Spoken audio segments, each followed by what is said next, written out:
हज़रात, हमारे मुआशरे में ये देखा जाता है कि जब शब बारात का मौका आता है, यानी शब बारात आती है, तो उसमें हमारे मुआशरे में कुछ हमारी नौजवान, कुछ हमारी माँ बहनें 2-3 दिन पहले अरफे के नाम से उसको मशहूर कर देती हैं कि आज अरफा है।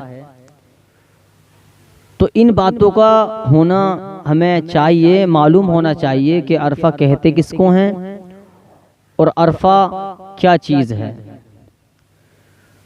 तो अरफा उसको कहा जाता है दरअसल जो 9 ज़िलहिज्जा की तारीख होती है और उसमें कोई शख्स रोज़ा रखे तो मेरे आका फरमाते हैं कि जो शख्स उस दिन का रोज़ा रखता है तो अल्लाह ताला उसके 1 साल पहले के और 1 साल बाद के गुनाहों को माफ़ फरमा देता है।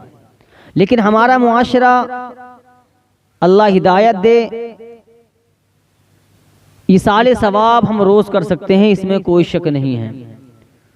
शरीयत की तरफ से कोई रोक नहीं है, ईसाल सवाब किसी भी वक्त कर सकते हैं, चाहे वो शब बारात का मौका हो, चाहे वो जुमतुल ईद का मौका हो, चाहे कोई सा भी त्योहार हो, वो ईसाल सवाब हम कर सकते हैं। लेकिन हमारी आवाम को ये मालूम है कि अगर हमारे घर से कोई अकारिब गुजर गया, कोई बाप या माँ या बेटी जो भी बहरहाल इस दुनिया से हमारे घर से जा चुका है, तो जो उसका शुरू साल होता है, शुरू वाला जो साल होता है, तो वो ये कहते हैं कि पहला साल है, अरफा किया जाए। लेकिन प्यारे दोस्तों, प्यारे मुसलमान भाइयों, ईसाल सवाब हम रोज़ कर सकते हैं।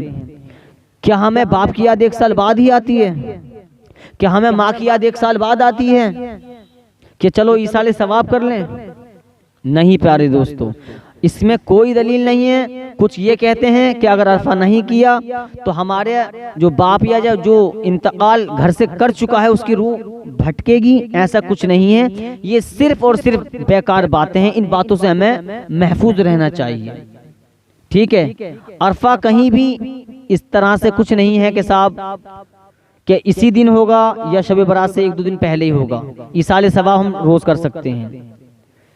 और दूसरी बात ये कि अगर तुम्हें ईसाल सवाब करना है, अपने वालिदैन के लिए दुआ करनी है या अपने भाइयों के लिए दुआ करनी है जो घर से गुजर गए, इंतकाल कर चुके हैं, तो होना ये चाहिए प्यारे दोस्तों, तू 5 टाइम की नमाज पढ़ और नमाज पढ़ने के बाद में अल्लाह ताला से दुआ कर, ए परवरदिगार आलम, हम गुनाहगार सियाकार हूँ, हम गुनाहगार हैं, सियाकार हैं, बदकार हैं मौला, लेकिन तू बड़ा ही गफूर रहीम है, तू रहम फरमाने वाला है मौला।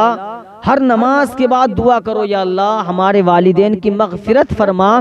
कसम खुदा की मुसलमानों, अल्लाह ताला तुम्हारी दुआओं को कबूल फरमाएगा, लेकिन शर्त यह है हमें 5 वक्त का पक्का और सच्चा नमाजी बनना पड़ेगा। कुरान की तिलावत हमें करनी पड़ेगी, वालिदैन की खिदमत हमें करनी पड़ेगी, और नबी का वसीला देकर अपने वालिदैन के लिए दुआ किया करो। अल्लाह ताला तुम्हारी दुआ से उसकी ज़ात पर भरोसा रखो, उसकी रहमत पर भरोसा रखो, तो अल्लाह ताला हमारी वालिदैन की मग़फ़िरत फरमा देगा। ये असली अरफा बता रहा हूँ। असली अरफा तो मान लीजिए ये है। दरअसल अगर अरफे की जहां तक की बात है तो अरफा हम डेली करें तो अरफा ही है कि वालिदैन के लिए दुआ करें हर नमाज के बाद। उससे बड़ा अरफा क्या होगा हमारे लिए। और आवाम में एक बात ये बहुत मशहूर होती है, लेकिन होती ये जभी है जब शब बारात करीब होती है। हर एक नौजवान स्टेटस लगाता है अपना, कोई फेसबुक पे के द्वारा, कोई ट्विटर पे, कोई फेसबुक पर, कोई इंस्टाग्राम पर, कोई व्हाट्सएप पर कि माफ़ीनामा कि जो मुझसे ख़ता हो गई हो 1 साल के अंदर अंदर, तो मुझे माफ़ कर दो। तूने पूरा साल लोगों का दिल दुखाया, और जब शब बारात का मौका आया तो नामाए अमाल लिख रहा है, नामाए अमाल दिखा रहा है अपने कि मुझसे कोई ख़ता होगी तो माफ़ कर देना।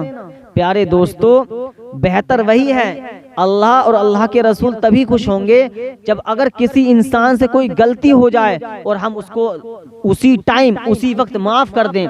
सही इंसान से ही होती है, ना कि फरिश्तों से या नबियों से। क्यों?